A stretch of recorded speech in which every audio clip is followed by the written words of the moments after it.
Bonjour et bienvenue à Ducascopie TV. Tout le monde aime les diamants. Mais comment peut-on s'assurer de leur authenticité? Elke Baer me rejoint dans le studio pour la troisième partie de notre série Glitter, Glamour and Endorsement. Elke, bienvenue au studio. Merci beaucoup.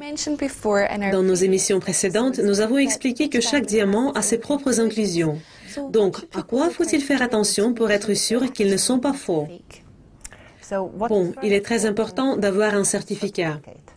Je crois qu'aujourd'hui, la plupart des pierres sont vendues avec un certificat. Il y a différents instituts qui les établissent. En Europe, HRD et GIA sont les plus connus. J'ai apporté quelques exemples. C'est très bien, voyons ce que vous avez à nous montrer. J'ai apporté les mêmes pierres que la dernière fois, donc nous pouvons continuer à les examiner. J'ai apporté cette paire de boucles d'oreilles. Je crois qu'elles sont assez petites pour les porter. C'est un exemple parfait parce que vous pouvez trouver des boucles d'oreilles pareilles dans les magasins. Vous pouvez aller au magasin et les acheter. Puis vous pouvez demander le certificat. Voici le certificat de GIA. Et quelles informations importantes notées dans le certificat devons-nous regarder? Quels détails devons-nous chercher? Par exemple, il y a un point important qui n'est pas toujours mentionné dans le certificat, mais il aide à identifier la pierre. C'est l'inscription au laser. Vous allez la trouver ici. Il y aura quelques chiffres qui correspondront à ceux du certificat. Donc, vous pouvez être sûr que cette pierre correspond à ce certificat. Puis, vous allez trouver une information sur la forme de la pierre. C'est un brillant, nous en avons déjà parlé la dernière fois. Il y a également les dimensions. En général, toutes les pierres sont mesurées. On a quelques instruments pour le faire. Puis, vous trouvez le poids en carats. En fait, il y a les 4 C dont nous avons déjà parlé. Color, la couleur, clarity, la pureté, et cut, la taille, parce que c'est très important. Toutes les pierres n'ont pas la même taille. Puis, nous pouvons voir la finition. Polish, le poli, symmetry, la symétrie, et fluorescence, la fluorescence. Vous avez mentionné la fluorescence. Mais quels autres aspects influencent l'évaluation des diamants?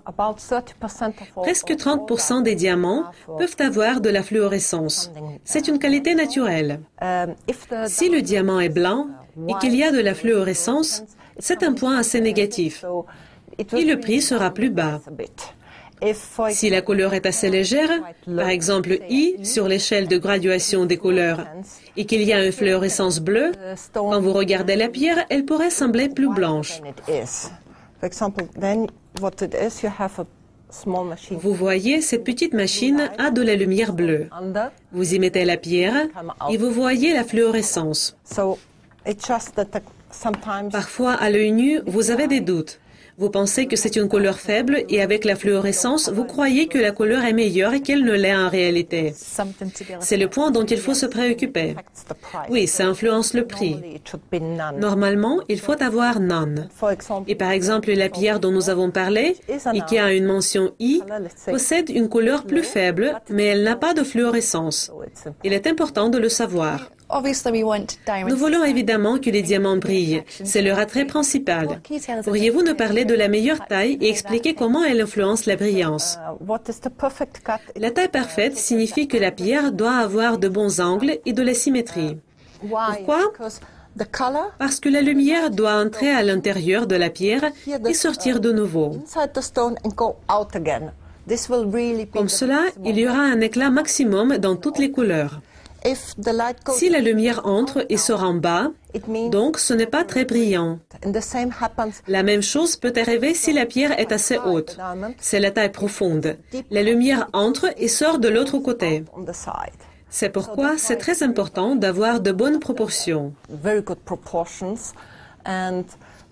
Voici un exemple de la taille idéale. C'est très particulier. La table, la couronne.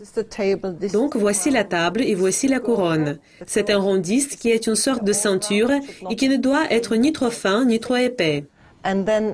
Et puis la collette et le pavillon, c'est la profondeur en général.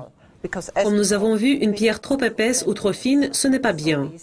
Et tout cela est noté dans le certificat. Nous voyons ici que le poli et la symétrie sont très bons. Donc, si nous voulons porter une bague au doigt, nous devons chercher ce type de taille, cette taille parfaite. Oui, mais c'est aussi une question de prix.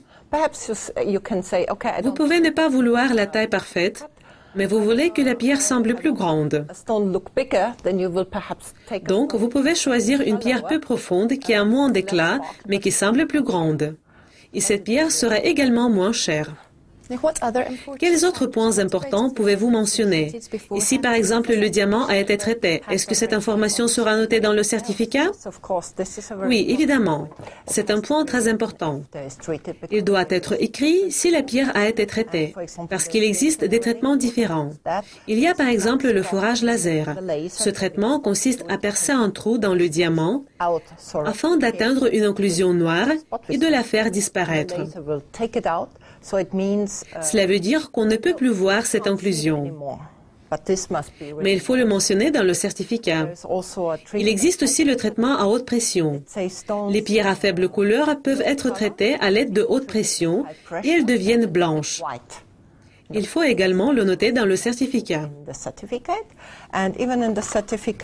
Dans le certificat, vous pouvez même voir s'il y a une occlusion et où se trouve cette occlusion. Dans ce certificat-là, vous voyez qu'il est noté où se trouve l'inclusion. Quand vous regardez la pierre, cela vous montre exactement où se trouve le point. C'est une information précise. Oui, c'est comme une carte d'identité. C'est très précise.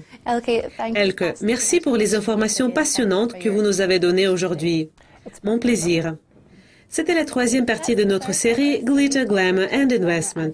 La fois prochaine, nous allons apprendre comment acheter les diamants. Je suis sûre que vous ne voulez pas le manquer.